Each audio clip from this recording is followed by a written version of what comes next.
Hey everybody, it's Lon Seib, and it's time for another unboxing, and I am not going to hook this up today in this video. So I have an electrician friend coming who's going to hook this up properly for me, but I thought it might be instructive to unbox the Wyze Floodlight so that you can see everything that comes in the box and some things to think about before installing it. Because I know a lot of times it's hard to know exactly what you're going to get inside. So we're going to unbox this today, and then I'll have a review coming up a little later after I get it installed and operating. But basically this is a floodlight with a motion detector, and then it has a Wyze version 3 on board, which is weatherproof, that works just like their standalone camera because it's the same camera, but it's integrated into this and is powered by it. So the camera will connect to your Wi-Fi, but you can also put an SD card inside of it for continuous recording. Now, of course, if you have to get at that SD card, you do need to get on the ladder to pull it out, but you can, of course, access it through the app. And if you check out my Wyze version 3 review, you can see exactly how the camera portion of this thing works. Now, before we get into this, I do want to let you know, in the interest of full disclosure, that I paid for this with my own funds. In fact, I bought 2 of them for 2 different spots in my house where I've got dead floodlights that have motion detectors on them. All the opinions you're about to hear are my own. No one is paying for this review, nor is anyone reviewing or approving what you're about to see before it was uploaded. So let's get into it now and take this floodlight out of the box.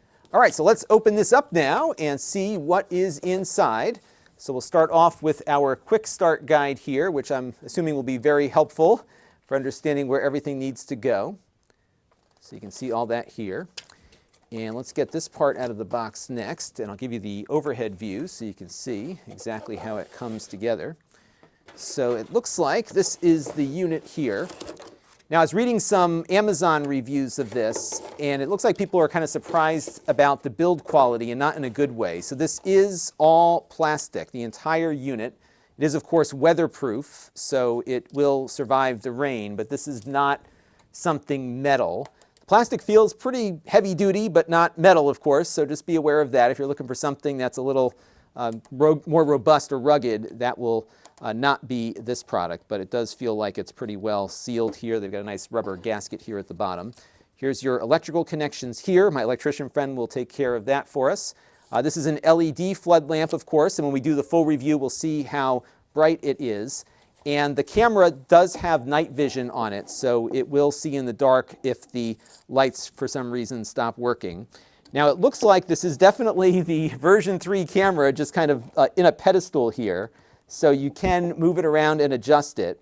Now, one thing I would suggest you do, and I'm trying to see what's the easiest way to go about doing this, would be to power this up and get it paired up with its app before you put it up. And the reason is that you need to point the camera at a barcode to activate it, and that barcode is going to be on your phone. You just need a micro USB phone charging cable like this one, not a USB-C.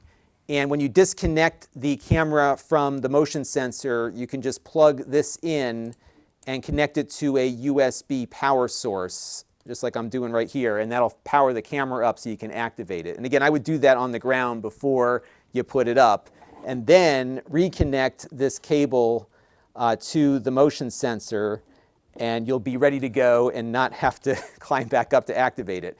Now, what you can also do here, let me give you the overhead again, is you can add a second camera just by connecting up to the USB connector here. So you can add a second version 3 camera, which of course doesn't come in the box, to get everything hooked up. You got to make sure to take off all the plastic here. You'll see some blue things that you can pull off there. Again, the build quality doesn't feel spectacular on this, but for the price I wasn't expecting anything crazy. And I've been a big fan of this Wyze stuff. I'm using a lot of their other products, so I kind of knew what I was getting into here.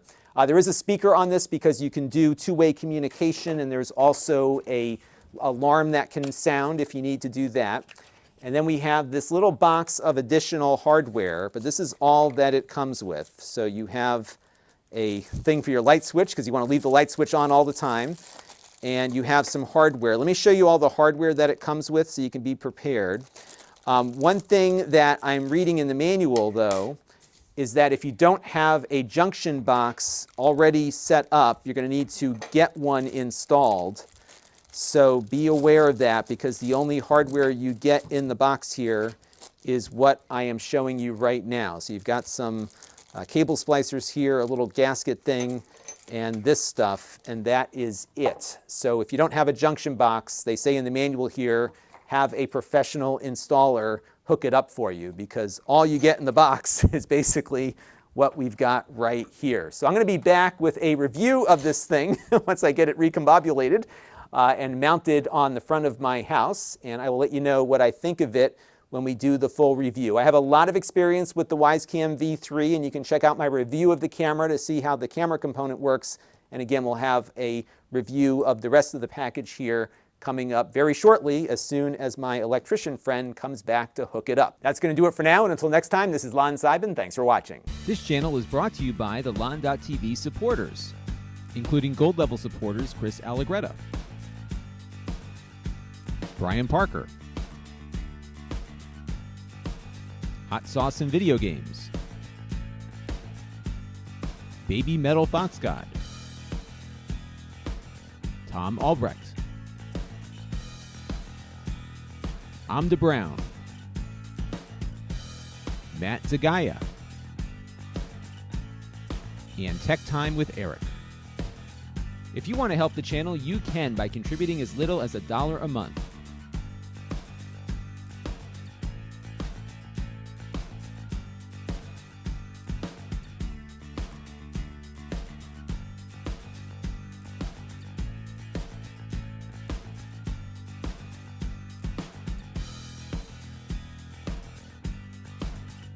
Head over to lon.tv/support to learn more.